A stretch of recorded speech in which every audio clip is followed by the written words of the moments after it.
नागरिकता संशोधन कानून को लेकर देश में विरोध बढ़ता जा रहा है। दिल्ली इस विरोध का शिकार हो गई है और बन गई है नागरिकता संशोधन कानून के विरोध का केंद्र। नमस्कार, आदाब, सत श्री अकाल। मैं हूं अभिनेंद्र और आपने देखना शुरू कर दिया है एबीटी न्यूज। उत्तर प्रदेश के जनपद गाजीपुर में भारतीय जनता पार्टी के पदाधिकारी और कार्यकर्ता सड़कों पर नजर आए। वो गलियों में जा रहे थे और आम जनता से मिल रहे थे। उनका मकसद था कि नागरिकता संशोधन कानून को लेकर आम जनता को जागरूक किया जाए। वो बता रहे थे कि नागरिकता संशोधन कानून से किसी की नागरिकता नहीं छीनी जा रही है, ये नागरिकता देने वाला कानून है। तो वहीं शाहीन बाग में लगातार प्रदर्शन बढ़ता जा रहा है और महिलाएं अब तक सड़कों पर डटी हुई हैं, लेकिन ये प्रदर्शन अहिंसात्मक है। तो वहीं गाजीपुर में भारतीय जनता पार्टी ने नागरिकता संशोधन कानून पर आम जनता का मत मांगा और कहा ये कानून सही है। और एक तरफ दिल्ली का शाहीन बाग अब राजनीति का केंद्र बन गया है और शाहीन बाग में राजनीति गर्म हो गई।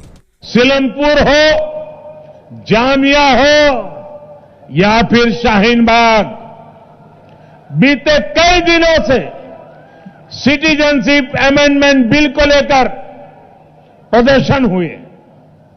क्या ये प्रदर्शन सिर्फ एक संयोग है? जी नहीं, ये संयोग नहीं, ये एक प्रयोग है। इसके पीछे राजनीति का एक ऐसा डिजाइन है जो राष्ट्र के सौहार्द को खंडित करने के इरादे रखता है। ये चुनाव जो है 8 तारीख को होने वाला है, वो चुनाव दो विचारधाराओं के बीच का चुनाव।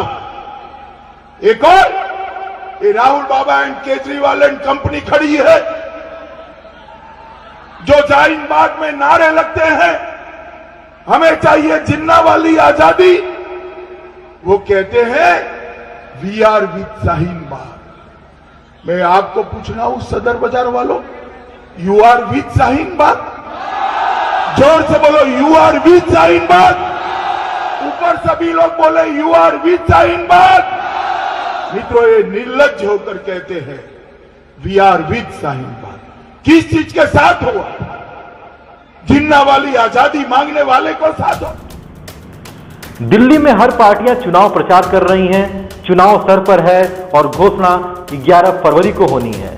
इसी बीच में बीजेपी के सांसद ने भी एक आपत्तिजनक बयान दे दिया और अपने समर्थकों को गोली चलाने के लिए बोल दिया। गद्दारों को गोली मारो, सालों को, देश के गद्दारों को। पीछे तक आवाज आनी चाहिए, गिरिराज जी को सुनाई दे। देश के गद्दारों को, देश के गद्दारों को। नागरिकता संशोधन कानून के विरोध में दिल्ली के शाहीन बाग में लोग सड़कों पर लगातार नजर आ रहे हैं। दिल्ली के शाहीन बाग में गोली भी चली। खैर, गोली चलाने वाले को पुलिस ने गिरफ्तार कर लिया, लेकिन पुलिस के रवैये पर प्रदर्शनकारियों को संदेह है। फायर करने के हमारे देश में और किसी की नहीं चलेगी, सिर्फ हिंदुओं की चलेगी। अच्छा, ये देखो, ये कैसी सोच का, कितनी गिरी हुई सोच का है ये देखो आप, कितनी भी गिरी सोच का है। नहीं नहीं, इसी के हाथ में था, इसके हाथ में था पिस्टल, इसके हाथ में था पिस्टल। अरे पिस्टल तो ले लो, पिस्टल इसके हाथ में ही है, इसके अंदर ही पिस्टल तो निकालो, इसका पिस्टल क्यों नहीं निकालने दे रहे? प्रशासन पूरी मदद कर रहा है इनकी, प्रशासन पूरी मदद कर रहा है इनकी। केजरीवाल दोबारा आ गया, ये मादीपुर की सड़कों से मुश्किल हो जाएगा। सारी सड़कों पर ये सारे शाहीन बाग जैसे लोग सारी सड़कों को घेर लेंगे और आपका निकलना मुश्किल हो जाएगा। बच्चों को आप घर से निकलने नहीं दोगे, बहू बेटियों को निकलने नहीं दोगे, क्योंकि ये इस देश में हो चुका है। ये कश्मीर में हिंदू शरणार्थियों के साथ में जो हमारे कश्मीरी पंडित थे उनके साथ हो चुका है। आज भी भी हमें एक घटना सुनाई देती है कि किसी हिंदू लड़की को कोई मुसलमान उठाकर ले गया, मगर कोई उसका बिगाड़ नहीं पाता, क्योंकि ये केजरीवाल जैसे नटवर लाल, ये केजरीवाल जैसे आतंकवादी इस देश में छुपे बैठे हैं। हमें तो सोचने पर मजबूर होता है कि हम कश्मीर में पाकिस्तान के आतंकवादियों से लड़ें या केजरीवाल जैसे आतंकवादियों से इस देश में लड़ें।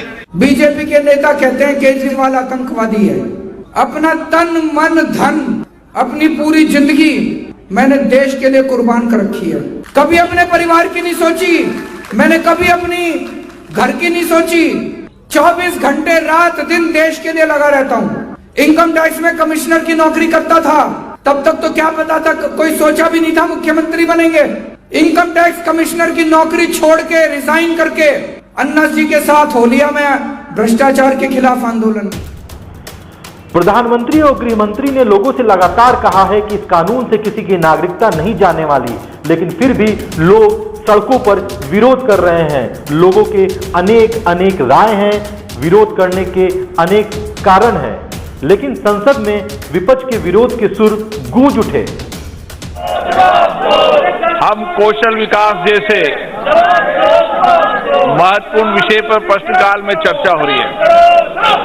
हम चाहता है कि हमारे देश का नौजवान प्रशिक्षित हो, दक्ष हो, स्किल हो। इसलिए मेरा आप सबसे आग्रह है कि इस महत्वपूर्ण प्रश्नकाल पर और महत्वपूर्ण विषय पर जब चर्चा हो रही हो, आप अपने अपने स्थान पर विराजें। ये मेरा आपसे आग्रह है। बात शाहीन बाग की थी, बात जामिया की थी, तो संसद में एआईएमआईएम प्रमुख ओवैसी कैसे चुप रहते? माननीय मंत्री जी, क्या जाएगा चेयरमैन? असाउद्दीन ओवैसी जी, पूछ रहा हूँ सर असाउद्दीन सर, मेरा क्वेश्चन ये है कि सर मेरा क्वेश्चन उनसे ये है कि क्या मिनिस्टर क्वेश्चन नंबर बोलो, क्वेश्चन नंबर 1 बोल दिया, मिला दिए सर आप। माननीय मंत्री जी, सदन के पटल पे उत्तर सदन के पटल पर रख दिया गया है। सर मैं आपके जरिए से हुकूमत को बताना चाह रहा हूँ कि हम तमाम जामिया के बच्चों के साथ है। ये हुकूमत जुल्म कर रही है बच्चों पर। क्या ये जानते हैं कि एक बच्चे की आंख चले गई, बेटियों को मारा गया, शर्म नहीं है इनको? बच्चों को मार रहे, गोलियां मार रहे, शून्य उत्तर सदन के पटल पर रखा गया। आप देखते रहें एबीटी न्यूज। हमारे चैनल को सब्सक्राइब करें और नोटिफिकेशन बेल आइकन पर दबाना ना भूलें, ताकि आपको नई और ताजा तरीन खबरें लगातार मिलती रहें।